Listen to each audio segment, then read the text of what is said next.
commit to the inner work first.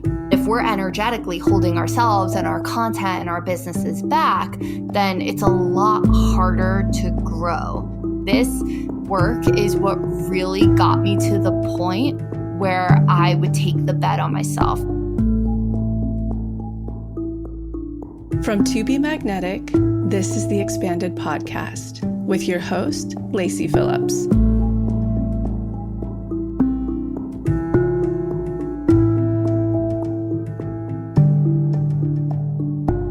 As the leading destination for neural manifestation, we dispel the woo-woo in order to help you create real, tangible results based on neuroplasticity, psychology, epigenetics, and energetics. Our goal is to normalize the practice of manifestation and empower you to get into the driver's seat of your life in order to manifest the experiences, relationships, and things that most align with your authenticity. Part of our manifestation process entails expanding past your limiting subconscious beliefs.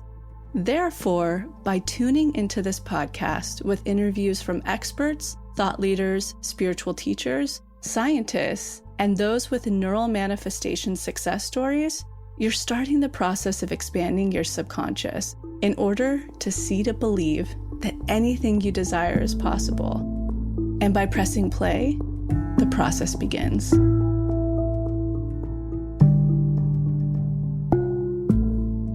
Welcome back, everyone, to the Expanded Podcast. Jessica here. So we are just about rounding out our unblocking challenge.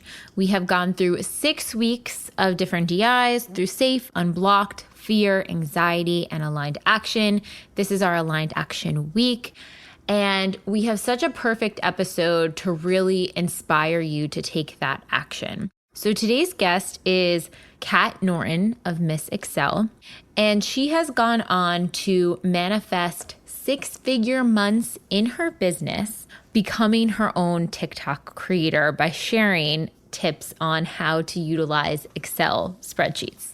Now, what I really love about Kat's story is that not only did she go on to have an extremely successful career in this Excel expertise, buy her dream home, her dream car, help retire her mom, pay off her bills, leave her corporate job for good, and work full-time as a content creator and a business owner. But she started all of this during the pandemic. She was working at a corporate office. She was not fully fulfilled and using all of her creative abilities and got the ping to start a TikTok. She was working through all of the unblocking work, essentially doing what we just did in the Unblocked Challenge, where she was facing all of those fears, facing those limiting beliefs, the inner child moments, and clearing all of them, and then allowing tons of pings and downloads to come through on ideas she could create for TikTok in her spare time, started creating the TikTok.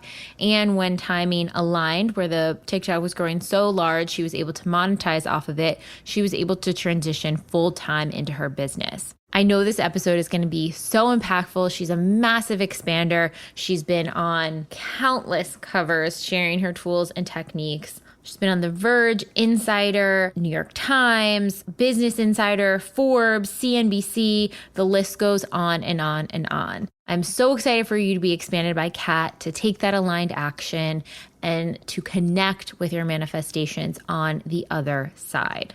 And a note for anyone who maybe hasn't started the Unblocking Challenge, has started and kind of fallen off a bit, or someone that's just been listening to the podcast and thinking about signing up. We have our big sale, which is going to lock you in for the lowest rate of the season ending. It was supposed to end today, but honestly, I feel like you guys are going to be so freaking expanded from this episode that we're extending the sale until Sunday, the 17th at midnight, so you can lock in your lowest rate for the entire year. I'm telling you guys, now is the time to sign up. We also have the Unblocking Challenge available in the Pathway portal for free for members until the end of September.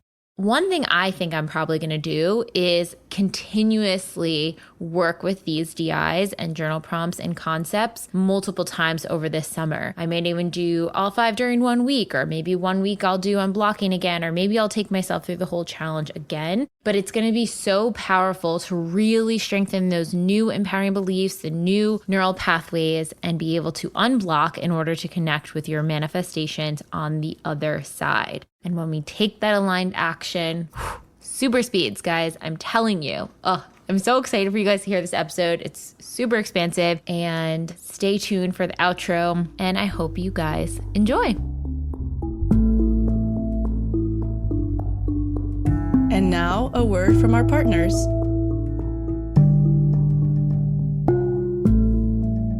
Lacey here, quickly interrupting the episode to talk about Bond Charge, formerly Blue Blocks, who we've been partnering with for a couple of years now, and I'm loving their rebrand, which I totally get as a business owner because they've expanded their product to be far more than just blue blocking glasses.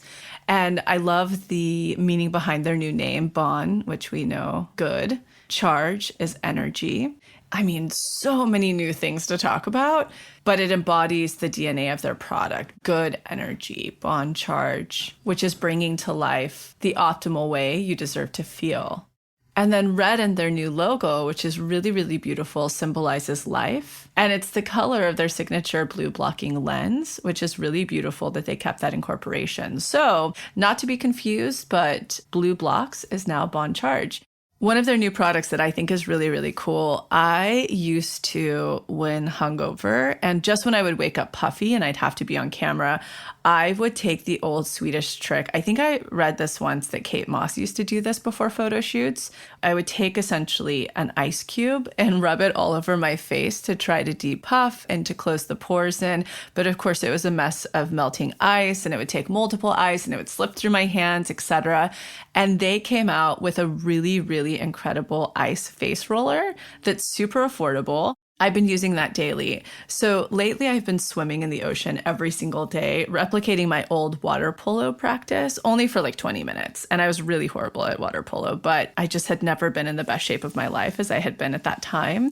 And it's just been really wonderful for my body. So that threw me into this whole spin of, I guess, biohacking, but also beauty hacking. I think they go hand in hand. So essentially I would swim in the ocean, and then I would come home and use their red light therapy device called their Mini on my face. And then after doing that for a good 20 to 30 minutes, I would then, put all of my serums on, and I would use the ice roller, which I'm still using daily, on my skin. And it was bonkers. So combined with the beautiful minerals of the sea, pulling all of the positive ions out in the sea, and then doing the red light therapy, and then really, really sinking in the serums on my face and shrinking the pores with the ice roller. I mean, it's just really, really, really crazy what happens with both of those devices simultaneously. So super, super beautifying. And I just wanted to mention that because you all know that I sleep with their eye mask every single night. I've been talking about this for years and years and years, far before we ever partnered with them.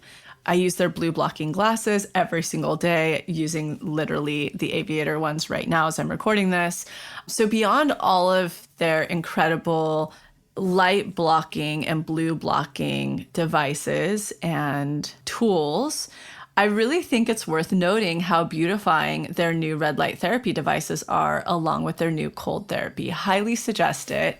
And for instance, the ice roller's $28.95. Like, it's just so affordable. And it's crazy. I even had now my dear friend who helps support us with Teddy. I was like, you have to try this, because she talked about how her old roommate would walk around her house always using an ice roller. She's like, I should maybe try that. And then she started trying the Bond Charge one. And I got a text, I think it was 2 days after she started trying it. And she was like, this is noticeably different on my face. So highly recommend if you're looking for a really cool, not only biohacking, there's so many benefits to using red light therapy that we understand, cell regeneration, reducing fine lines. Look, I'm still in the anti-aging. But if you can use these devices that are really beneficial on a cellular level, on a DNA level, that also happen to be biohacking and are good for you, it's just a win-win for someone like me who's far too sensitive to use any type of neurotoxins, such as Botox, et cetera. So I'm always looking for the perfect support that is super, super beneficial on a health level, but also provides really beautiful results. So just wanted to pop on and chat about that. If you are new to Bond Charge, use the code all caps magnetic, MAGNETIC, to receive 15% off your purchase. Again, that's all caps MAGNETIC to receive 15% off any purchase. Seed Probiotic, who we have partnered with now for about a year and love and are obsessed with, and we think it's obviously the best probiotic on the market, has finally come out with Pediatric Daily Symbiotic, which is for children ages 3 to 17, and it has 9 probiotic strains and a fiber-based prebiotic. The beautiful thing is there's no refrigeration necessary. So for us, we're considering going to Europe in the fall. We're also about to take a huge road trip up to the Pacific Northwest. So for someone like us who's on the go and about our land, no refrigeration necessary is really, really appealing, especially in the form of a children's probiotic. And for those of you who have really, really, really sensitive children, it's really beautiful because it's free from 14 classes of allergens and additives, which we know are really rampant now. So it's completely sugar-free, soy-free, gluten-free, dairy-free, nut-free, and sesame-free. And if anybody has a picky eater or a texture picky kid, it's really cool because you actually just tear open their extremely sustainable packaging and you can add it to any smoothie, any drink, yogurt, whatever you're going to be feeding them and mix it right in. And the beautiful thing is it's part of the entire system, like all of Seed Probiotic, where it's completely engineered to survive. So one of the only probiotics out there that is scientifically proven to make it all the way to the targeted area in your gut. And last but not least, there are 5 grams of prebiotic fiber per serving. So for myself, who is gearing up to start weaning soon in preparation for the next pregnancy, I'm sitting here wondering where the probiotics are going to come from for Teddy. My milk is obviously so rich in probiotics, but this is the beautiful, beautiful next step as we enter the world of health, digestion, and longevity. So for anybody who wants to try it, use the code all caps TBM15 for 15% off the first month. And again, that's all caps TBM15 for 15% off the first month. And those of you that have kids and teens out there, this is also wonderful for those ages.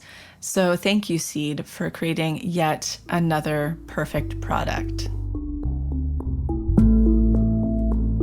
All right. On to the episode.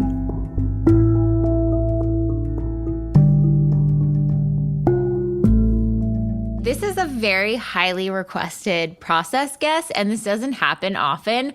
But I think, Kat, because of the articles that were written and people heard that you mentioned TBM and you had a lot of success, everyone was like, we have to have her on the process. I'm telling you, like tens and tens of people have reached out about having you on. So today we have on Kat Norton, Miss Excel. Welcome. Thank you so much for having me. It is an absolute honor to be here. This is actually the first podcast I had ever listened to, and it's probably the only one I was always consistently listening to because I just absolutely love TBM and this whole community. So I'm so thrilled to be here. Yeah, it's so fascinating because when you go through the TBM work, a lot of it's internal. And so it's kind of hard to be like, here's this external reflection of it. But I think it's so interesting because both in your energy, but then in your external world, it's transformed so much. And it's so cool that you can like visibly show the transformation from one version of yourself to the next. Yes, 100%. So one thing we always kick off with is sun, moon, and rising. So what's yours? Oh, yes. So I am a Capricorn sun. I'm a Scorpio moon and an Aries rising. And how do you feel that presents for you? It's like so similar, except for the Aries. I have Cancer, but same everything else. How do you feel like that shows up for you? Yes. I mean, I think I've always been a classic Capricorn, just like the workaholic, loving the structure. I'm also a generator in human design. So, like, that paired with the Capricorn has been a wild combination in terms of productivity. And then the Scorpio piece, I definitely have a very like witchy side, much deeper, and like learning how to tap into that type of stuff than I always had known I had. Once I figured out I was a Scorpio moon, I was like, oh, that's why I'm like that. Also, very like FBI level stalking skills, that kind of stuff. Yes. It ties into the Excel too, like the data analysis. I think that's like my nerdy Capricorn's way of expressing the Scorpio moon is like diving into data. That makes so much sense. It's so funny because my friends in college used to call me Detective Gil because whenever they were like, I feel like this person's doing something weird, I'll be like, oh, I'll figure it out, or I'll find them on social media, or I'll discover their thing. And that's translated to like research now, research both in psychology and like neuroscience, wanting to know how everything works and the systems work. So I so relate to that. Yes, that is me to a T. And then the Aries rising is just people think I come off with that like fiery energy and things. So it's just so interesting to kind of back into the astrology piece and learn more about myself. I've had so much fun with it. Yeah. Okay. And what is your cultural background and upbringing, and how did it inform who you are today? So I grew up in my dad's childhood house in Long Island, New York. Wow. With Yes. his parents were there, or just he took over the house? He took over the house. Okay. So he had moved in there right when he was born. So it was very like generationally deep in there. And I actually did the work out of that house too, which is very interesting from an energetic perspective. So I grew up in that house. Lots of patterning and things. And I have mom, a dad, and a younger brother. And most of my childhood, I had pretty severe anxiety disorder. So if people look at what I do now and they're like, no way. But I actually hated having any attention on me. I was incredibly shy, low self-worth. It started at a pretty young age with separation anxiety. Like I remember in preschool, this was a lot of the stuff I had worked through in TBM, but like hugging my teddy bear, crying in preschool and all these things. And it kind of got worse throughout middle school, high school. And then it kind of showed up in a corporate setting as, people pleasing, imposter syndrome, perfectionist, all those things by the time I got into the corporate space. So it was something I'd kind of always struggled with very internally. A lot of people didn't realize on the outside. Yeah. And the work is something that really helped me overcome that. What do you think, like when you went back in and were pulling back the pieces and seeing what your inner child actually needed in those moments, like what was your inner child craving in those moments where it felt intense anxiety? Safety. It was safety and like comforting for sure. Like I was constantly, all my anxiety kind of stemmed around like me fearing my own body. Like, oh, I'm going to die. I'm going to pass out. All these like physical things that I was constantly scared of happening, where I think I just needed to feel safe in my body. Did you work on reprogramming that aspect? Like how did you give yourself that safety? Yeah, so I did the whole magnetic parents thing. And it's funny, I was parenting myself with my current partner. And so it was like a very special kind of way to go through. And he did the same thing, actually. So we've both gone through TBM, which has been incredible for our relationship. And yeah, I essentially was just going in and giving myself that comfort and then also envisioning myself like happy in those moments at preschool. Because it was funny. So I was doing the work in my childhood bedroom, start of the pandemic. It's like March of 2020. And I'd been listening to the podcast for a solid 2 years at that point. And I was like, you know what? I just need to dive in. And at the same time, a bunch of my friends and I actually decided to start. It was so funny though, because I was doing it in the house with my mom. So I would come out of my room some days crying and I'm like, Mom, why'd you dress me weird in kindergarten? Like the kids made fun of me. Like all these things started coming up. And she's like, what are you doing in there? But it was so interesting though to actually have my parents' perspective though, because it was funny, like the whole like crying teddy bear preschool vision. She was like, Kathleen, that was 2 days. Wow. But that was the only ones I remembered. So that kind of helped reaffirm me going in there and envisioning myself as I thought I would have been, just like a happy child, like running around preschool, instead of just the pieces that I'd remembered. So it kind of really helped having my mom there to fill in those blanks. It's so interesting how our memory does that. Like you could have 100 days happy, free, authentic child, but because those pain points were so painful, your brain's like, no, we're going to store that in a really accessible place because that was scary and we don't want to feel fear or anxiety like that again. 100%. Wow. Okay, so yes, paint this picture for us. So you were working in corporate.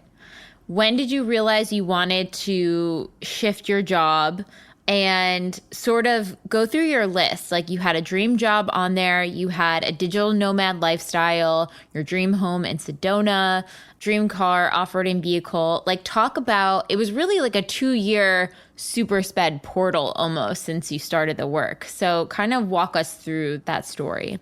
Yes, this is my favorite story to tell. So the journey really began in March of 2020. So before this, I had been working at a consulting firm doing securitization reviews for banks, which as a little creative being over here was not really much of an outlet for that. But, it paid the bills. I love the company. I love the people I worked with. So it was just one of those things where I kind of just followed the pattern, went to business school, got a job out of college, and I was still at that same company. So it was one of those things where I was really just like heads down, grinding it out, didn't really stop to take that time for myself until the start of the pandemic. So I'd been traveling for work every week. So Monday mornings at like 3:30 in the morning, I'd take a car to JFK. I'd fly to a different state every week and then fly home like Thursday, Friday. And I did that for 3.5 years straight. Oof. So I was kind of just running around and not really taking that time to look inward, just trying to, climb the corporate ladder, make manager, all the things. And with the start of the pandemic, I'd stopped traveling every week for work.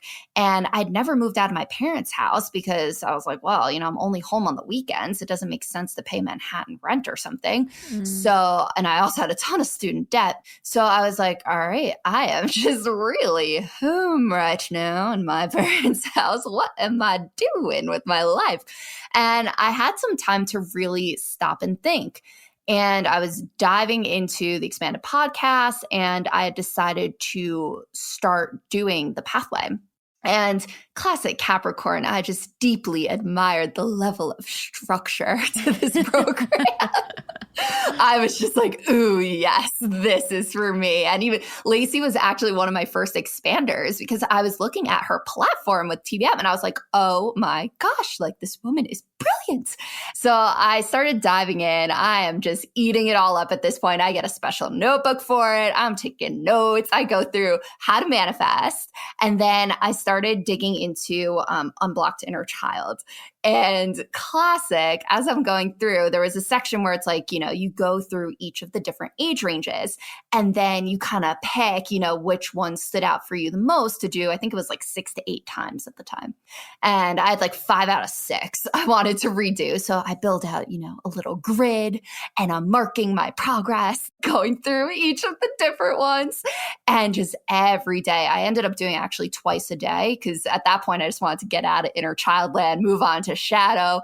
So I was just whipping through the inner child stuff over and over and over till it really cleared a ton of that up. And then I dived into Unblocked Shadow, which was really transformative. And I had a lot of it, I was realizing, around hiding my face with makeup because I was struggling with a lot of acne. And I always, for like, I think it was since like all through high school, college.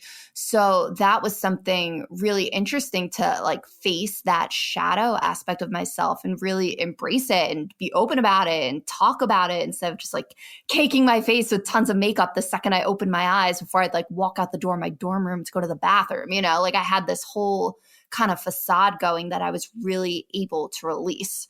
So at this point, I'm diving into this stuff. It's March, it's April. It was really funny, actually, in April of 2020. So I didn't create Miss Excel until June of 2020. So this wasn't even a thought in my mind. Like at this point, I'm like, I'm just working on me. I'm reading Dr. Joe Dispenza's books. I'm starting up with Kundalini yoga. I was like doing a lot of different things.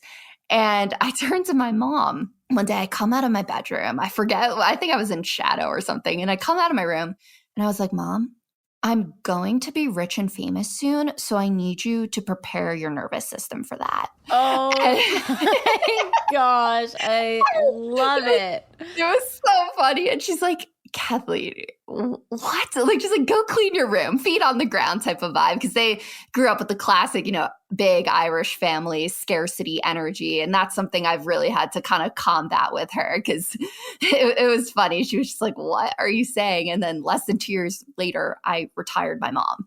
So it was just we've had a very special relationship, her kind of just observing this entire process for me and what I've been through and how I've really shifted my mindset around this stuff. Because I too was deeply rooted in scarcity. Like I remember in college, I was in so much student debt. My friends would go to Starbucks and I would literally like not get a cup of coffee because I'm like, it's too much money. And, really holding myself back a lot and living in this space of scarcity. How did you chip away at that? Because I think that, even just saying I was living at home with my mom and dad, student debt, and then 2 years later, I'm able to retire my mom. That's so massive, like so expansive. How did you start to chip away at that lack so you could receive? Yeah, I think it was by the time I got out of shadow, I had the freedom mentally to put myself out there, to take the actions, to make the changes, to create additional income to combat the scarcity. So I think there was just this like layer in front of me where I was holding myself back with my own anxieties, that when I pulled that layer, I was ready to go. And I was like, okay, like I'm just going to try. I started 3 businesses within a month because I was just doing all these things. I'm like, whoa, I can do this now. I can do that now. And that started generating more income. And then the scarcity, I was like, whoa, and then I was like paying off my student debt and like doing more things. So I think for me, it was deeply rooted in that lack feeling and just the anxiety layer that I had to peel off with my self-worth too. When were you able to get a coffee without thinking? You know what I mean? Like when did that click? Because I think it's like, oh shit, I'm able to pay for this now and I'm not feeling anxious. Oh wow, I'm able to pay for this now and I'm not feeling anxious. Like how did that progress? It's interesting too, because that was the feeling I was manifesting at first. I was like, I just want financial freedom and I don't want to think about money anymore. I just want to like do me and not have this feeling of like, ooh, I shouldn't be doing that. And that was really right around when I started Miss Excel. Because I had like a good paying corporate job, but I also had a lot of student debt. And I was also, I never really made extravagant purchases or things like that. But yeah, it was really around this time when everything started moving around and I started adding in new income streams. I was like, whoa. And then the more money I made, the more freedom I felt. And then that would attract more money in. It was kind of just this like loop.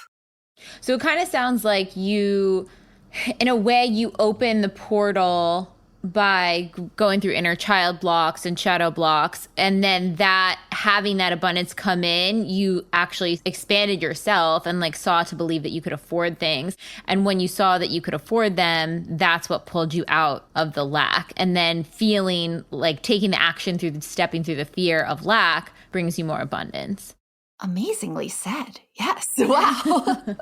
Okay. That's really helpful because I think so many people are like, okay, I just need to, that's a trope you hear, right? In the spiritual world, or especially in the spiritual bypass manifestation rhetoric is like, just buy the expensive item, buy the purse, treat yourself as if you can afford it, and then you will be able to. And it's like, if you haven't done the subconscious work on it, you're going to go into debt. So don't pay for things that are beyond your means, but have the energy that you deserve to pay for things that you desire. You deserve to have that coffee. And how can you open income streams where it isn't going to put you into debt? And a lot of that is that subconscious work. Absolutely. When did you first get the ping for Miss Excel? So now at this point, I had that moment with my mom. I'm still diving into the work every day. And I was on the phone with my best friend, Anna Tansley, who she is a projector in human design. Classic. My projector bestie comes up with this stuff. And we're on the phone one day. And we were talking about different side hustles and things we could do because we were both working together at the corporate job. It was funny. She was like, what if you put the Excel tips on TikTok? And I was like, TikTok, like I have a corporate job. I do securitization reviews. I can't make a TikTok. Like my brain auto went like, no way.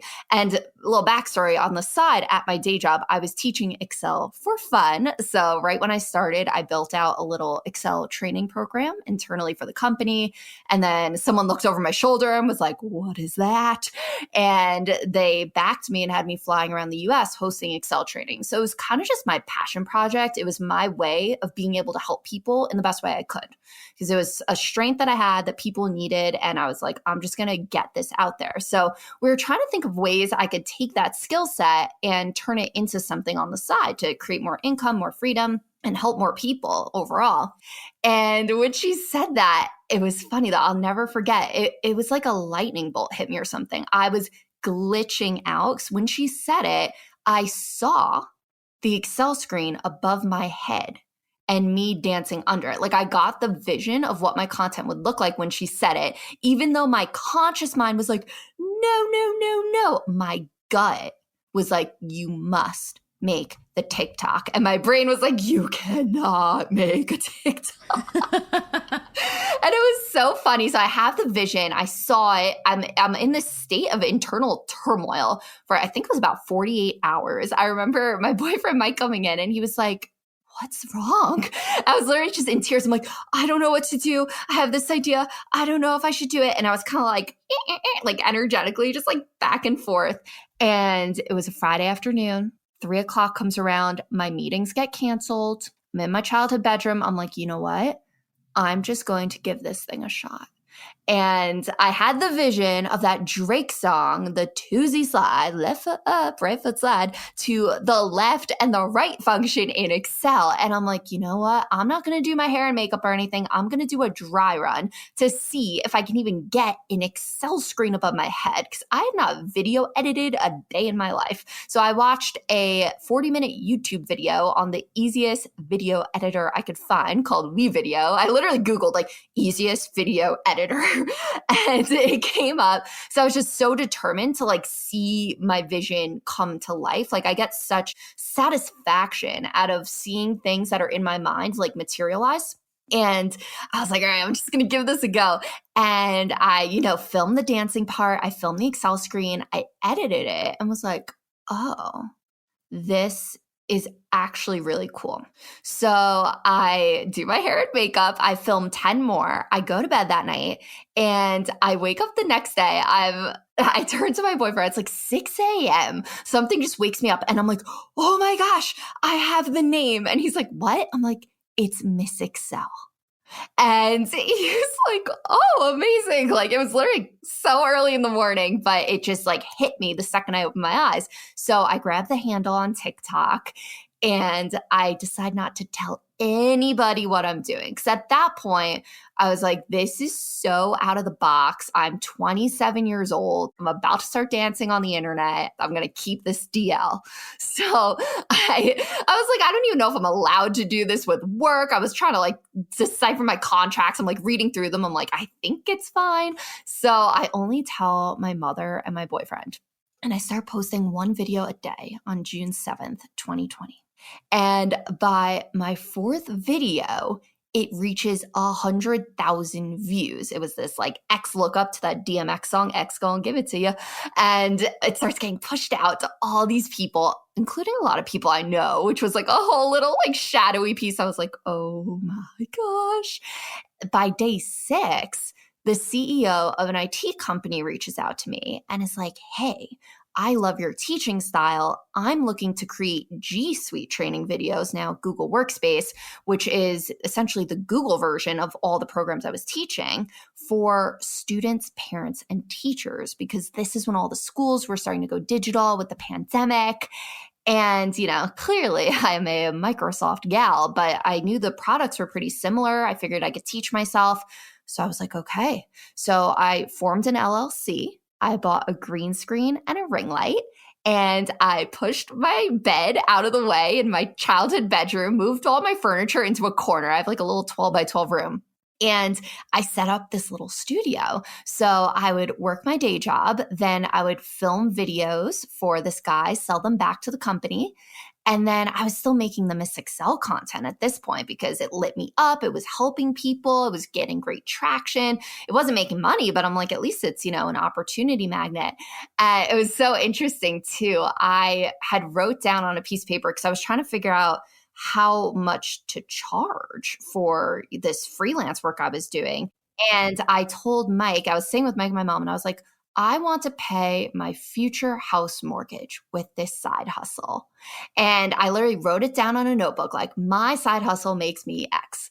And literally I get on the phone and close the deal for the exact amount, and it came through. And I was like, whoa. So then I upped it, and I remember writing down like my side hustle makes me $20,000 a month. And then it hit that. And I just kept like writing different things down, and then those would start coming through. So it was kind of this process of like getting clear of what I wanted, but also getting super clear on the feelings. That was something I noticed too with my original manifestation list, because it came from a perspective of me prior to really digging in and unblocking myself. So there were things like, get a promotion at work and, so I can make a little more money, and buy a house on Long Island by my parents, and, like all these things that were originally what I thought I wanted.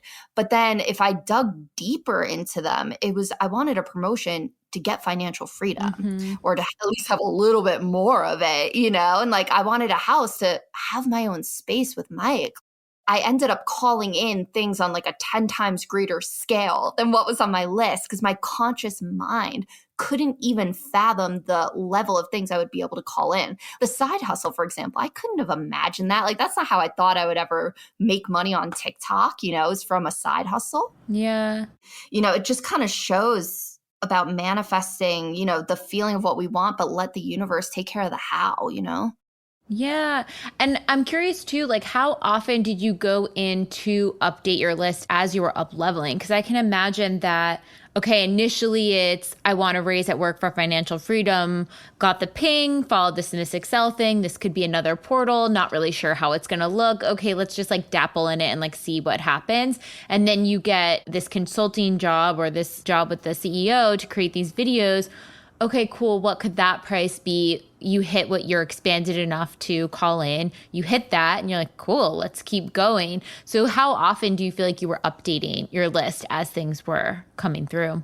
Yeah, in the beginning, I think it was about every few months. I was kind of like, okay, recenter, get clear. Because the things that were happening to me were things I could have just never predicted. And still to this day, I'd say until at least probably a few weeks ago, because now Mike is actually full-time on with the company and started closing some of my leads. But before that, it was purely an inbound lead business. So every press outlet, every corporate deal, every partnership, they were all just flowing to me. I never had to blast email 100 people and be like, hey, work with me. Like I never put out that energy. I was always just in this deep, deep state of receiving, which was very interesting, kind of like learning how to tap into that too. Like anytime I wanted the business to grow, I would work on me, because we're just this big energetic connection where the more I expanded myself and my aura and what I could hold energetically, the more would come through. So at this point, it's like June of 2020. I'm putting out the Miss Excel videos. I got my little side hustle going. I think I was doing like 100-hour weeks at the time, which blessings for the inner generator engine, just kind of pushing me through. I was lit. It was so funny. I remember being like 11 o'clock at night and I'm editing these videos. I'm like, ooh, this is so cool. I love working. And I was just having a great time. And I remember people being like, what are you doing? Like you're talking to yourself in your room. It's like a Saturday night, but I was just so lit up by what I was doing, which is a whole thing with generators too, is really following what lights you up.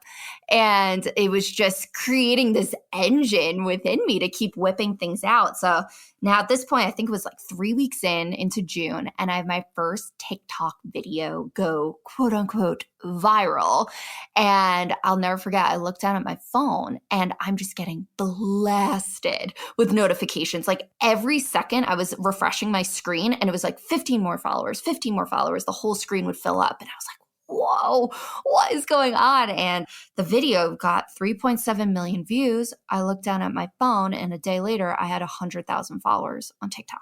Wow. Oh my God. I got chills. It was so wild because if you looked at my personal Instagram account, you would know I was not the influencer-y type. I had no idea really what I was doing out there. I was just kind of dancing to left functions, having a nice time.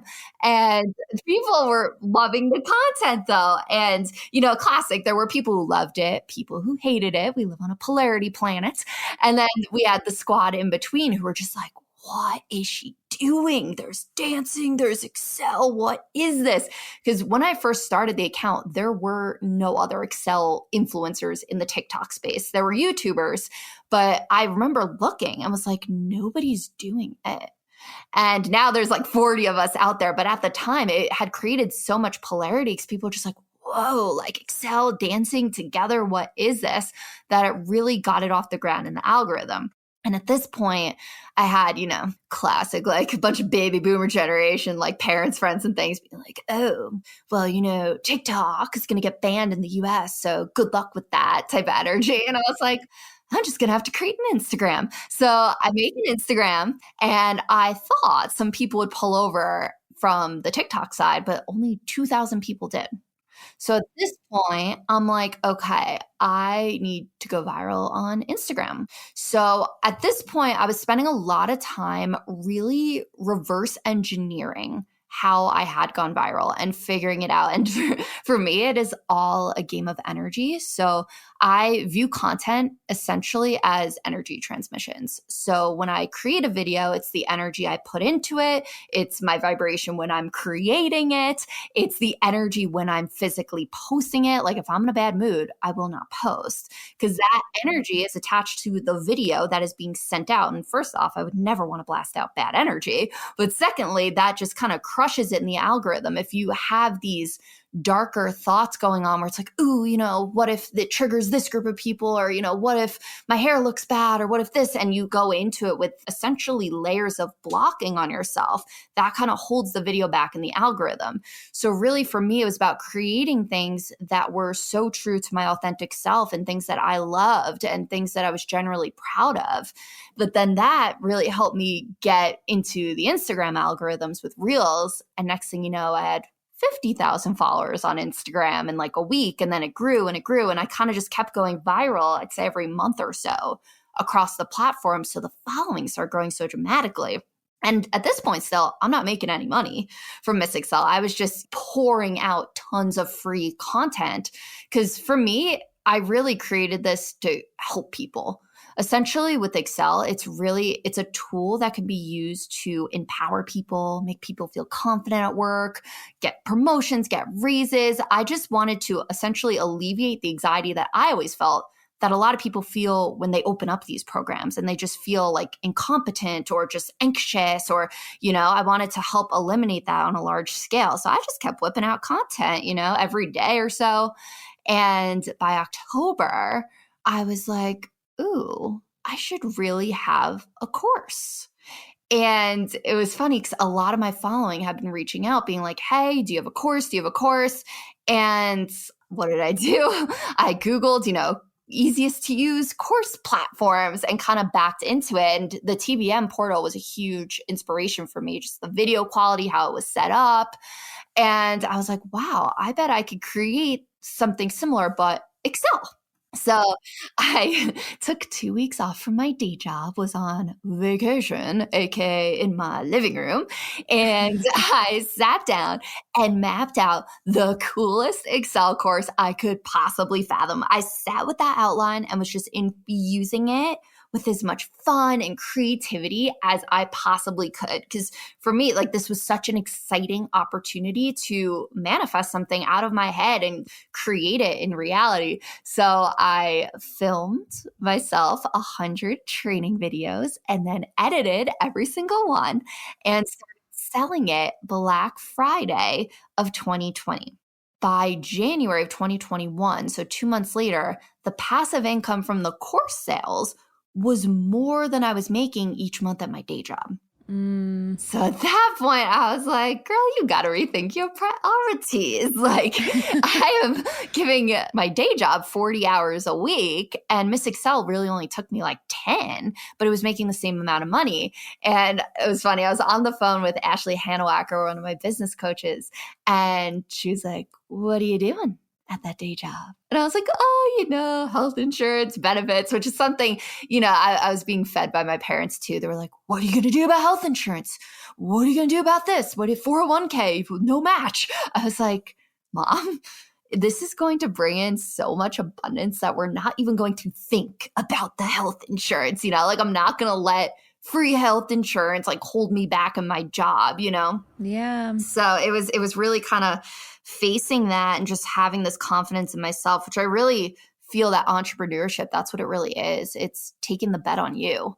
And I remember explaining this to my mom. I was like, if I know with 100% certainty that I am not giving up on me and I will not stop until I get where I'm going, there is no risk. This is 100% success rate. I will not stop till I get there. And I just kind of went in with that mindset. And February 1st, 2021 was my last day in corporate America. I will never forget quitting my day job. Congratulations. Thank you. It was so funny because like half my group knew I had a TikTok, but didn't really tell me. They were kind of like, oh, cute, TikTok. And the other half had no idea. So even like my phone calls, it was like, hey, Steve, do you know about me on the internet? It was just it was a funny time. But yeah, and at that point, the business hadn't even hit 6 figures yet. But I was just like, I know that this will be huge if I give it more of my attention, and if I dreamed of being able to like work in a coffee shop with my laptop and work for myself, like I just kind of kept holding that vision. And by April, I started really scaling it with the webinar course methods, and all these different opportunities started flowing through with like, the press and then press articles going viral. And I kind of just kept generating the income and growing it. And it was fun though for me. I was doing maybe like 15 hours a week, just creating things I love. Once every month or so, I would do a webinar, which would be like the heavy cash inflow days.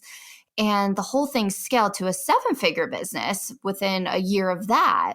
The amount of ease and grace I have felt in this, though, I think is just such a testament to doing the inner work first, because myself with my old patterning could not have been able to handle by far the amount of even just attention that I was getting. Because for me, I was always kind of hiding in the shadows. I would like turn bright red if people looked at me, or like I had to speak. Oh my gosh, public speaking was a no-go for me.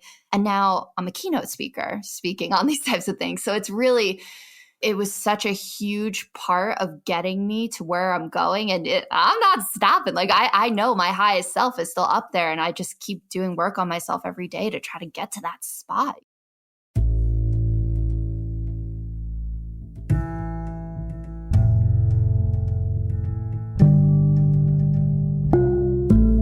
So I'm quickly interrupting this episode to invite you, if you're ready to start your manifestation journey, or if anything you've heard in our manifestation episodes has piqued your interest, to begin. We have a la carte workshops in everything from the basics bundle, which is what we recommend to everyone who starts. It's the formula that actually teaches you how to manifest, unblocked inner child, and unblocked shadow. We also have a la carte workshops on love and money. But the real gem is the Pathway membership, because it encompasses every single workshop we have. It's a year-long membership with full access to the few a la carte offerings we have, and exclusive workshops not available anywhere else, such as the daily practice, which is what everybody in the pathway uses, hopefully at least 3 times a week to daily, in order to truly create the new neural pathways that one needs in order to manifest, and houses the library of our deep imaginings, which is our unique hypnosis process that allows you to get into your subconscious and overwrite those old neural pathways, creating the new ones. And this is the last weekend you can sign up for our biggest summer sale. The sale is ending this Sunday, July 17th at midnight PST. So make sure you sign up before Sunday to be locked in for the lowest rates of the season. This is for new or returning members only. It is not valid for any active plans. If you are up for a renewal soon, an email will be on the way. But for any of the new or returning members, you can spin the spinner and receive a code. That code gives you a special discount that you can use for the 12-month membership commitment. And right now we are in the middle of our unblocking challenge. You can join and start at any time, where we're taking our core limiting belief and working through it from various different angles and deep imaginings each week to really get on the other side of that core wound and plant a new empowering belief and connect with our manifestations on the other side. Okay, now back to the episode.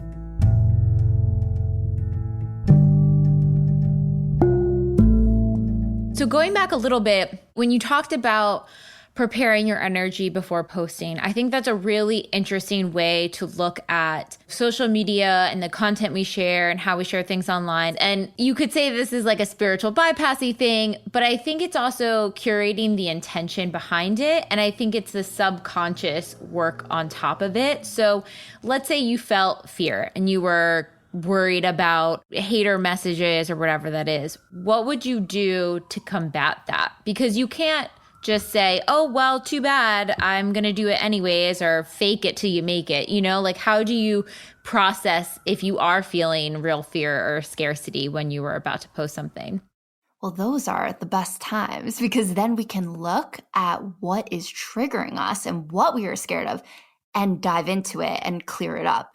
So for me, anytime I would actually get triggered by something someone said, I would be like, whoa, that's amazing. That's an area that I get to work on. And so for me, it was kind of getting myself to a place where my coach put this in a really good way. Like, for example, if I was like, you know what? You are a blue frog. You would be like, okay, have a nice day, you know, because you deeply know you are not a blue frog. You're a human. So it doesn't hit, right? But if I said something to you where it hit and you were like, oh, they think I'm this, and it's something that you think you actually could be, that kind of shines a light on where we get to do the work. So anytime I would have something like that come up, that's where I would be like, okay, let's put on the brakes for a minute and let's do a DI and kind of get to the bottom of this and start clearing this thing out. So I did a lot of that before I started posting. So by the time I did, most things that would come through, I'm just like, okay, Joe with 12 followers, tell me to stop dancing. Well, all I do too is I never respond to anything dark because I don't want to perpetuate that energy. I essentially just bless them in my mind and move forward, because they need that blessing more than I do.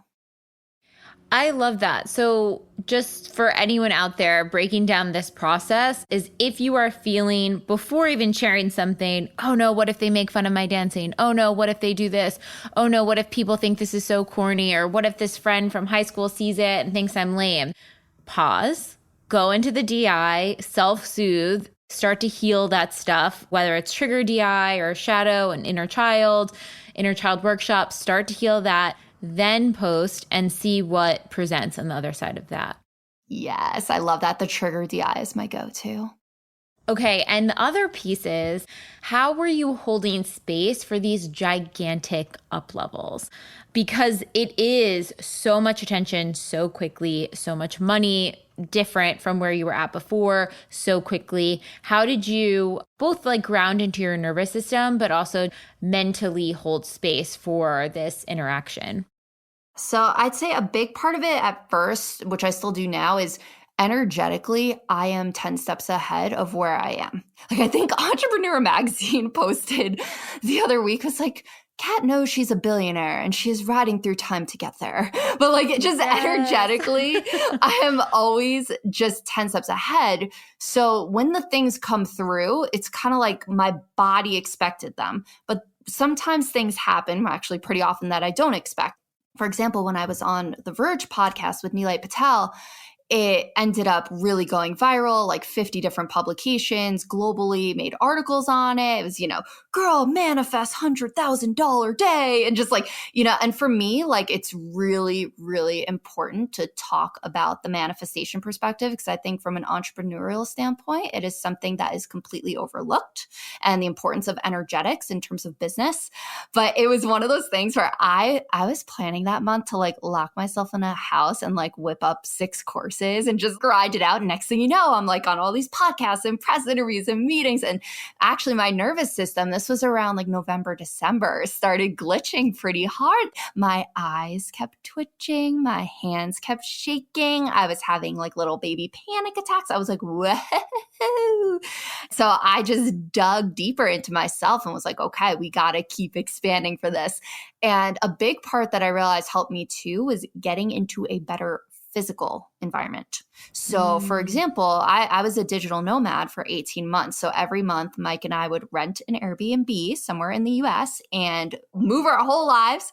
And, I was living in Hawaii for a couple months, Austin, Texas, Miami, California, all over Arizona. And we just kind of kept moving around because he quit his day job 2 months after I did. So we were like, we have no ties, let's move around. And months where I was living in, let's say, Austin, Texas, for example, in a city, it was a lot harder for me to ground and calm down my nervous system, because I think I've become more and more empathic the more I dive into these things and feeling other people's feelings. And it was a lot for me, where I learned that in places like Sedona, Arizona, I am so deeply grounded. And that, combined with the energy vortexes here, has been incredible for scaling the business really quickly. Like, a lot of people will fly here to launch particular products and things to kind of get in that energy. But for me, yeah, it's so cool. Like, I've like tested it out. Like, I would go home to New York and it would be like crickets, because the whole thing's inbound leads, right? So I was kind of able to track what was going on. And then I come back to Sedona, and 2 days in, the largest deal ever falls on my lap. That kind of learning how to work with that's why we bought our dream house in Sedona a few weeks ago, because there's nowhere else I can live where I could be so deeply grounded, which allows me to go so much higher, because I live in this very digital space. And a lot of the stuff that I do too is very like esoteric, and I'm like flying high a lot of the times, deeply in meditation, and like having somewhere where I'm so grounded in the red rocks, and just it's such a calm, safe community that I live in. I feel very safe here, which is a thing for my inner child. Actually, I'm putting this together now. That was one of the things I was working on, was like not feeling safe. And I just feel so safe and held here that I think that really helps me just kind of blast off. I think that's so important too. And when people are thinking about their manifestation list and what they're calling in, how do you create an environment? And by the time this episode airs, we'll have released a new DI called Safe, where you curate your safe place in your mind. But basically, you really have to think about, okay, physically, where can my body handle these manifestations? And if you look around the spot that you're living, maybe you can't up and leave right away, but start to think about the steps you might take to be in the space that is able to hold that manifestation. I love that. And I can't wait for that DI. I know, you're going to love it. It's so good. And then talk about some of those root memories that came up, especially with feeling scared to talk in front of people or share. You had the memory of singing and what people thought of your voice, and then the drama cadets, so to speak. So talk about those memories and how you unblocked those.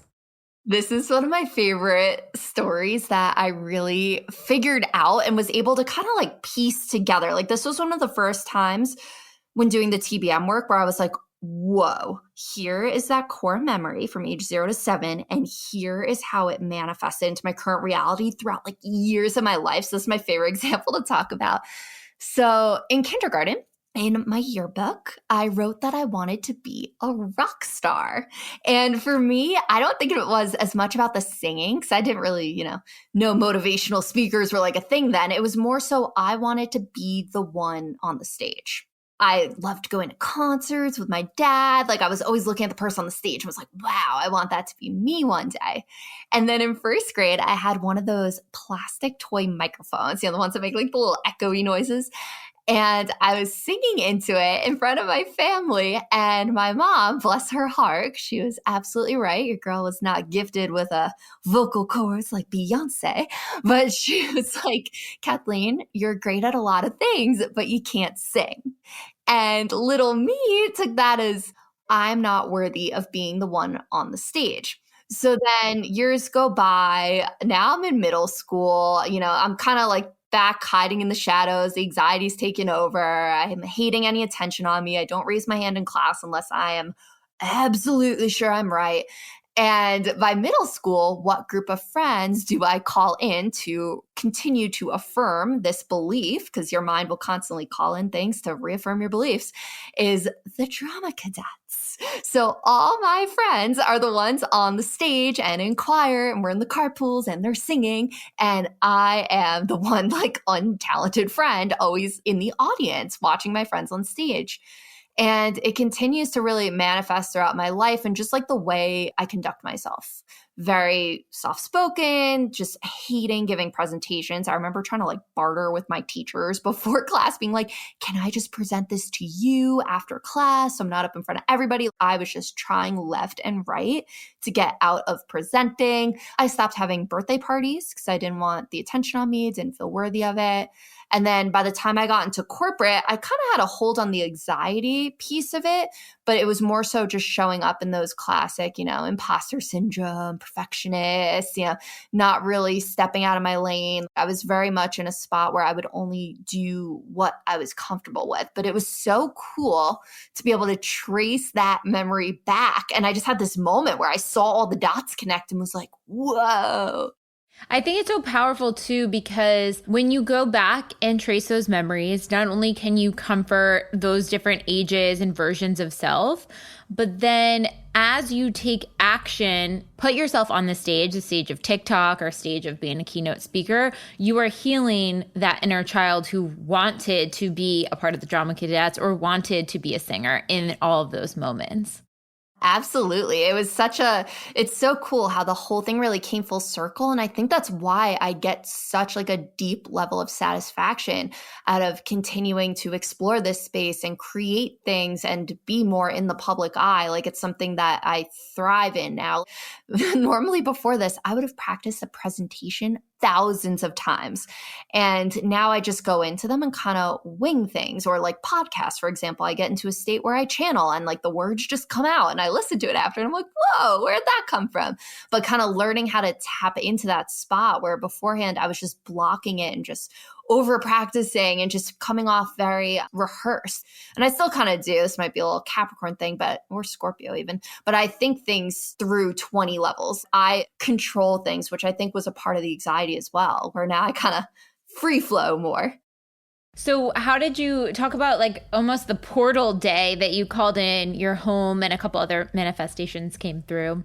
Yeah. So this was super special. So I had been manifesting a house in Sedona really since we came here in October of 2020. Mike and I absolutely fell in love with it here. It felt so rebellious to even come here because his dad's our accountant. And he was like, oh, this doesn't make financial sense. Like you live for free in your parents' house. Like, why would you pay rent somewhere? All that. But we're going, just the two of us, 4 weeks. It sounded so wild to everyone. They were like, what? And it got to this point where I was like, okay, this is our place. We were so happy here. We started making a ton of friends.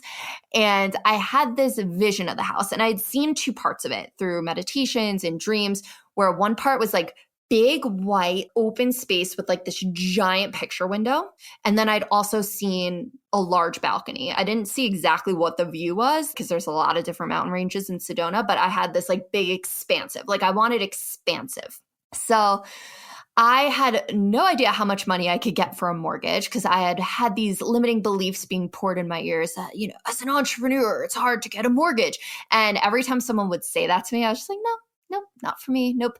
And I just kind of like had blocked it out and was going into it. I'm like, this is going to be easy. And this is going to be fun. Now, given the current housing market is pretty wild, and in Sedona, it especially was at the time, still is, very hot market. Prices have doubled, tons of investors with cash because it's a huge Airbnb market. And there were all these rumors that the Airbnb market was changing in June, that like no more properties could be rented after that time. And you'd have to like wait for other ones to drop out. So people were just buying up properties everywhere. And we're up against like all these huge investors. So it was funny. It actually started, I was on a Kundalini yoga retreat and I had met this interior designer, Stephanie Larson. She's so cool. And I was like, I am manifesting a no budget Stephanie Larson design job. I was like, I want to work with you. She gets like flown around on private jets, doing all these billionaires' houses. I was like, I want to design a house with Stephanie Larson. And it was so funny. She had asked me my budget like months before I got the mortgage. And she was like, why don't you manifest? It was like $1 million more. And I was like, you're right. Like given what the market was, because the budgets like here are astronomical, like what the houses go for. And I was like, you know what? I'm just going to manifest that. And that was the exact amount I got the mortgage for. And that was the exact amount my house came in for. So she just kind of like planted that seed, expanded my mind. Cause I did the math. I did not think I was going to get that much. So it was really, she kind of like planted that seed. And then the exact to the dollar amount was the amount that we got the mortgage for and the house came in for. Wow. It was such an interesting moment where she just expanded me in that way. And then now months go by, I get the mortgage. I'm so excited. We start looking at houses. And this is like end of February of 2022. And we spend, I think it was like 2.5, 3 weeks. Now with my realtor, I was like, okay, I want to find my person. Because this is, I wasn't viewing this as like a realtor to find your house. I'm like, this is someone I'm co-manifesting my house with. This is a big deal. So I was like interviewing realtors and I met this realtor. Her name is Donna Meek. And she had been meditating with me in a small 10-person Instagram live container with my best friend Anna for a month. And I didn't make the connection that that was the same Donna. So I was like, Oh my gosh, I've been doing Kundalini yoga with this woman for a month now. She's so tapped in. I'm like, she's the one. And she was best friends with my designer. So the two of them, it just all worked out. And so Donna calls me and she's like, I found your house. And I was like, Donna, like, what do you mean? And she's like, come to this address at 2:15. And so I run into Mike. I'm like, Mike, Donna found the house. Cancel your meeting. We have to go. So we move around our whole schedule. Now, meanwhile, on the back end, the person who was selling our house, Stephanie Larson designed it already with her husband. And they were friends. So she called her and she immediately called my realtor and was like, oh my gosh, I have a great house for Mike and Kat. And Donna was like, oh, I'm showing them that house at 2:15. Like the universe just lined everything up. And then it was wild though, because the seller's realtor that morning, they had this big real estate meeting with a bunch of the different realtors in the area. And she was naming her new listings and accidentally gave all the other realtors the wrong address. So we were seeing it pre-market. It wasn't getting viewed until the following Monday. Right now it's like a Thursday. And everyone's got the wrong address, which like there's a lot of things going on mystically in Sedona. Like they say fairies hide your house so only you can find it, like things like that. And so I was really trying to work with that energy because like you got to work with the land out here to be able to get the house you want. So basically, Donna ends up having another listing with that realtor later that day, is one of the only people that gets the correct address. So we were one of the few people that actually saw the property, which was really helped us get it. I think only 3 people saw it instead of like 40. So at that point, we get to the house. I take 2 steps in the door and I'm like, Oh my gosh. Like it was just everything washed over me. I was like, this is it. I'm done. And it was interesting because I had this other house before it, which was definitely a test where I cried. I'm walking around. I'm calling my mom. I'm like, I think this might be it. Had a few things that were off, but I'm like, this is probably as good as we're going to get, you know? And it ended up being a really weird finance deal. So I had let that one go. But this one, I didn't cry. Like something came over me that was like mama bear mode. I was like, this is my house and I will do anything in my power to get it. This like armor came on me where I was like, oh, it's go time. And the seller's realtor was like, listen, like put your best foot forward. We're going to decide on offer by tomorrow. If you want to put it in, tonight's the night and one shot. They're not going to go back and forth and stuff. And so it was so funny. So we go back and, you know, the house was everything I had dreamed of. I walked in, it was the white walls, vaulted ceiling. It had the giant picture window, which most places in Sedona are like ranch styles. They're not 2 stories. It had a 2-story giant picture window overlooking the best views I've ever seen in Sedona. I've stayed in 10 places. I've been to tons of restaurants. It backs to all national forest land that no one can build on. And it's the most expansive view I've ever seen. It has a huge wraparound deck, 270-degree views. And I was like, oh my gosh, like this is what I saw. And I knew it was ours, but I knew, you know, obviously the market's pretty wild. So we go home and I'm like, I will give the largest offer we can give. And I just went in, I removed the inspection contingency and the appraisal contingency, which if any real estate people are listening to this is a very bold thing to do. But intuitively, I was just like, this is it. And it was so strong. Like my intuition, I've never experienced it being so strong where like, no matter what people were saying to me, like, oh, why don't you try to go in a little lower? Oh, why don't you keep this contingency? I was like, no, that's my house. We're going all in and that's what we have to do. Just my intuition was so strong. So I followed my gut. I went to the max of my budget. I removed all the contingencies because I just knew I was protected. It was this interesting thing. And then like the inspection came back completely clean. Everything worked out and it appraised pretty close to what we had put it in for. So I was like, okay, bullets dodged. We're good here. And oh yeah, so we ended up obviously getting the house. They approved our offer the next morning. There was an offer 500,000 over ours and they still picked us. Wow. Which from a real estate perspective is wild, but it just energetically, I knew it was it. And I called and they were like, you got the house. And I was just hysterical. I remember I called both my parents. Everyone's crying. My dad was actually a really big vision holder for me on this, meditating for me a ton behind the scenes. I feel like our whole community really came through for us on this one. We had just a lot of energy being focused in on that outcome. And it came through and we moved in March 31st.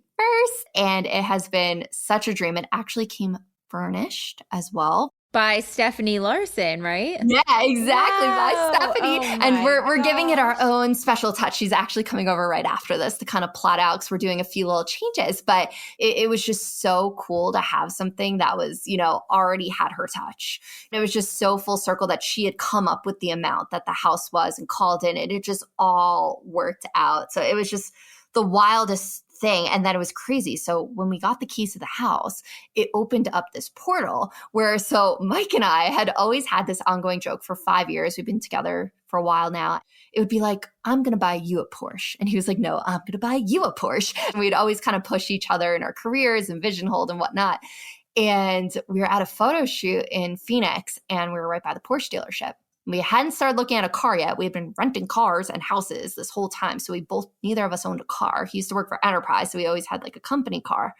We were like, let's just walk in the Porsche dealership.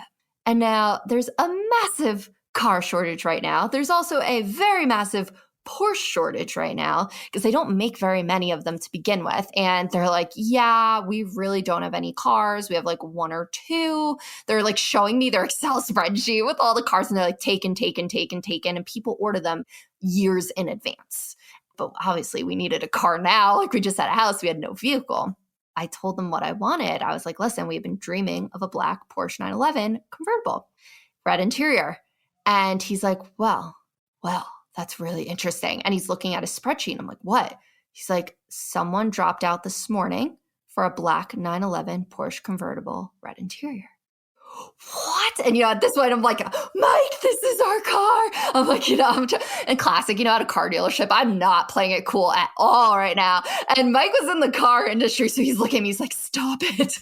I'm like losing it. Oh my gosh, this is so crazy. Because for me, it's all just like a manifestation game, I'm like, what are the chances of that? And so we end up getting the car. And then literally the next day, like the other piece of my Sedona vision was like big house. I wanted the Porsche. And then it was an off-roading vehicle. Like that's one of Mike and I's favorite things. We were renting them every weekend. And we're like, we should just get our own. And we always dreamed of one. And, I make a couple phone calls. I wake up that morning. I'm like, it's here. And he's like, what? I'm like, our off-roading vehicle's here. Like, I'm like, I feel it. I feel it in the field. I'm like, I'm just going to make a few moves right now. He's like, okay. So I make a couple phone calls. And one of the dealerships down here is like, hey, like we might have something come down. He's like, most of the things we're getting are missing parts because there's a huge shortage again. And so I get there and they have one thing on site and it was literally everything on my list. And I'm looking at this thing. I'm like, this is amazing. It matches the Porsche. We test ride it. We're like, this is great. And they're like, someone has a deposit on it. No. And I had this moment where I'm like, I'm not going to hold that. Like energetically, I'm like, nah, that's still it. And it ends up Mike, Mike's very, very good at sales. And he's talking to the sales guy. He's like, listen, tell them. So basically there was another one in green in Phoenix. And I was like, I can't go home with the green one. This one is the one. Energetically, I just knew. And Mike coached him up and he convinced the other guy to buy the green one. And we took it home that day. So what do you think, if you had to think back around this time, and I think for anyone listening too, this is really important, when these huge Kismet manifestations come through, what were some of the biggest tests that you passed right before? Like, yes, there was the not saying no, not settling. I mean, with the house, it's like not leading into your old lack mentality, which would have been like, oh, undercut or keep the contingencies in. Your abundance was like, nope, I'm going to put in for exactly what I feel comfortable spending, not a penny less because I know this is my house. But what were some of the biggest tests you passed? I would say less opportunity tests, but more emotional tests, like trigger tests that came up maybe a week prior, 2 weeks prior, a day prior. What were those tests? Because I think that's so important. That is part of your pattern of manifesting. Yeah, I think the biggest, definitely emotional test I was having was after I made that wicked deal to remove all the contingencies and do the things in those 2 weeks leading up to getting the house. I had to kind of live out my decision. So it was a lot of just pressure and anxiety trying to come through about, what if the house doesn't appraise? You have to come up with that cash on top of the down payment. So I'm sitting there crunching numbers. I'm like, what if it comes in at this? What if it comes in at that? Because I'd like maxed myself out too with the mortgage piece. Like everything came in like to the dollar. And so for me, that was a big emotional game, was like trying to redirect my thought forms and be like, no, we're not going to spiral down this right now. Cause I knew I was still actively manifesting the outcome I wanted. So I'm like, I don't want to get into this dark place. But I had these moments where, like, for example, jumbo loans, you need 2 appraisals with the mortgage broker I was working with. And the first one came in pretty decently under. So at this point, I'm like, oh my gosh, and who even knows what the second one's going to come in at? So that was a time where I was really having to lean into my support system. My dad was really big vision holder with me on this one. He got super into meditation the last couple years and was just holding it down for me energetically. He's like, I'm not scared. He's like, I just know this worked out already. I'm not scared. And at the same time, I was just like really trying to self-care because I would have these moments of scarcity because I'm like, if it comes in, I sign these contracts and if the appraisal comes in really low, that could wipe me out. And I haven't felt that scarcity in so long, because I was just kind of flowing in this abundance with Miss Excel. So it was like those things popping back up for me.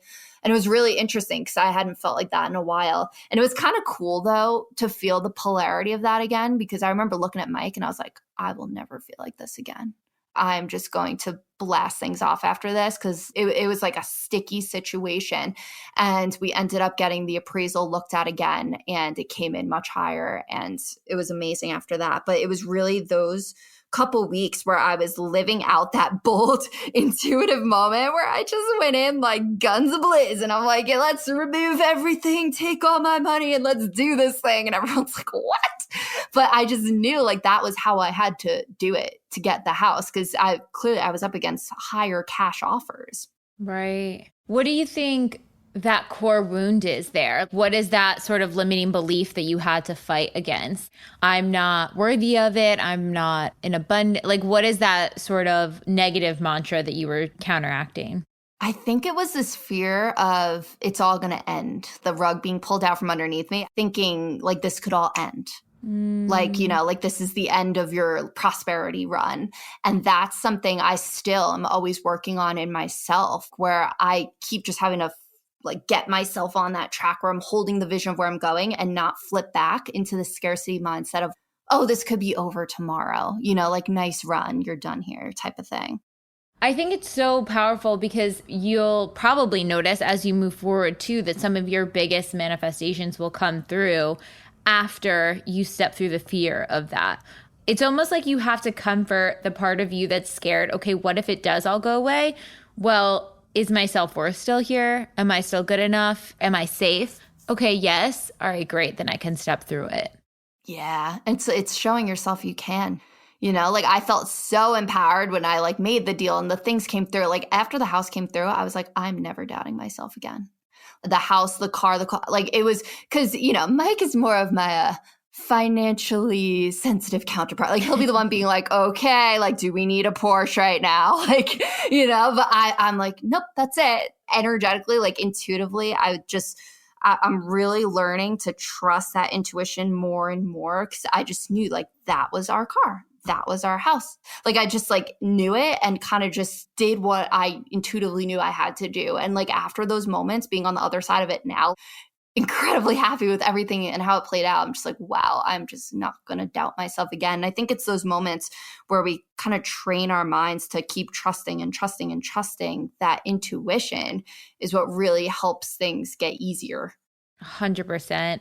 And the fact that you stepped through it, it came through taking those actions and taking those aligned actions and passing those tests, like that is what strengthens it. So it becomes easier to trust that intuition on the other side. Every single time that you move through that fear, you are becoming your own expander.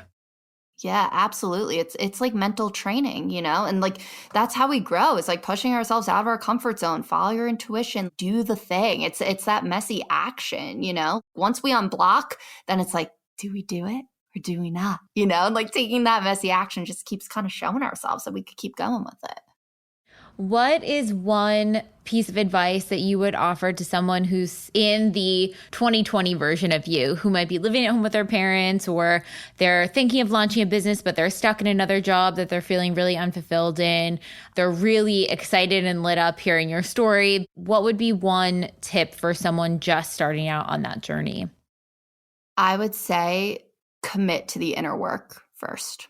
That is something where I see a lot of creators now kind of holding themselves back because they didn't clear out the things kind of holding them in place first. Because sometimes you could take the messy action, but if we're energetically holding ourselves and our content and our businesses back, then it's a lot harder to grow than if we clear ourselves first. And like, yeah, it's not like the most fun thing in the world. I'm like crying on my bedroom floor doing inner child work, but am I so incredibly grateful that I did that? Yes, because there's zero shot I would have posted myself dancing on TikTok to a left function if I didn't clear that stuff out first. Like this work is what really got me to the point where I would take the bet on myself. So if you're on the fence or you feel like your confidence with it is kind of like, like I'm not sure about it. And even if you're just like listening to this podcast right now and haven't started with TBM or some form of inner work, I would really, really 100% of my heart recommend, especially with TBM, starting that work on yourself, because it is the best gift you can give to yourself. I was never truly happy until I had done this work. I was not happy with myself. I looked happy on the outside, but inside I was still fighting demons. And I think that just above everything, like above the abundance and all the things that come through, it's waking up every day so genuinely happy because you are making the choices in your life that you want to make, because you authentically can act from that place and feel no remorse about it. Like, I'm going to get up and make this boundary and do this thing I want to do type of vibe. It's like that type of energy. And then it just radiates out from you and you just wake up so much happier every day. So for me, I was never truly, truly happy until I dove into this work. So I would just recommend, shout it from the rooftops. I've shouted from magazines and articles and things. Like, I just absolutely love this community. I love the work you're all doing here. And I would fully support that and give that advice.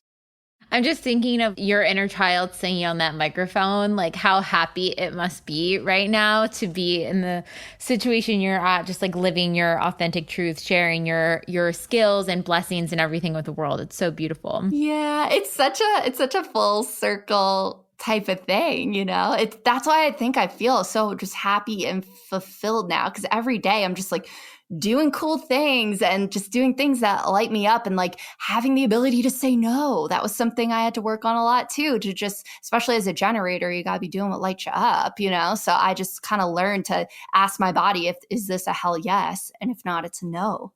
And really just navigate situations from that space.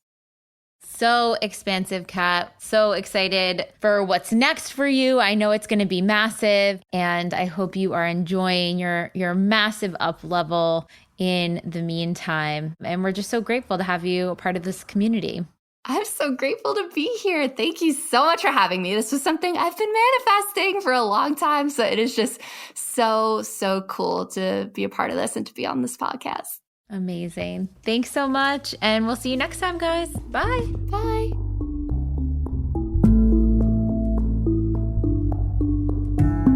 Wow. I hope you guys enjoyed that episode as much as I did and we did over at TBM.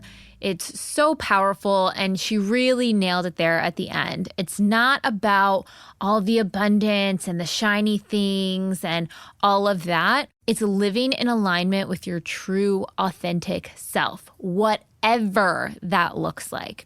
So whether you're calling in a new job, doing something in the public eye, calling in a partner, just wanting to live a remote gardening life off, in the hills of wherever, just getting really clear on who you are authentically, what you want to bring into this world, and knowing that it's so possible and attainable, probably faster than you imagine. And I just wanted to share this other manifestation story with someone who is working through the Unblocking Challenge, who's already manifested their partner. Before the challenge started, they were super afraid of going on Hinge, but they kept getting a strong ping to go on there. And they wound up listening to their intuition about certain things to post in their profile. So they wrote in and said, "Within 3 weeks of being on the app, I had the most kismet connection with a guy. He said my profile was the best he had ever seen. I had several pings of information to put on there and had to work through my willingness to be seen. By week 3 of the Unblocking Challenge, we became an official couple. He is the kindest person in my whole list and better than I could have ever imagined. I'm so excited to see the ways I've grown and up-leveled within this relationship.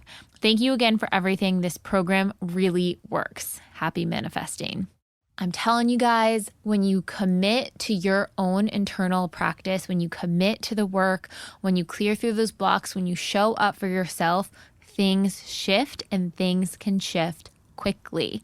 One of the themes of the full moon I was journaling on is like this idea that we are halfway through 2022. And for the second half of this year, what does that look like? If I dropped all of my fears and limiting beliefs and really started calling in and working on the blocks in the way to take the aligned action, what would my life look like in the next 6 months? What is the highest potential of good for myself in the next 6 months? And let's start acting and unblocking from that space. The Unblocking Challenge will be live in the pathway for the rest of the summer until the end of September. So if you are a member, feel free to utilize it at any time during this season. And if you have not joined the pathway yet, this is the last weekend for our summer sale, which will lock you in at the lowest rate for the season for our membership in the pathway, where you can access all DIs, all workshops, our supported classes, our community group. Everything is in there to help you manifest and support you on this journey. You can check out the link to sign up in the show notes or on tobemagnetic.com. See you next week and happy manifesting.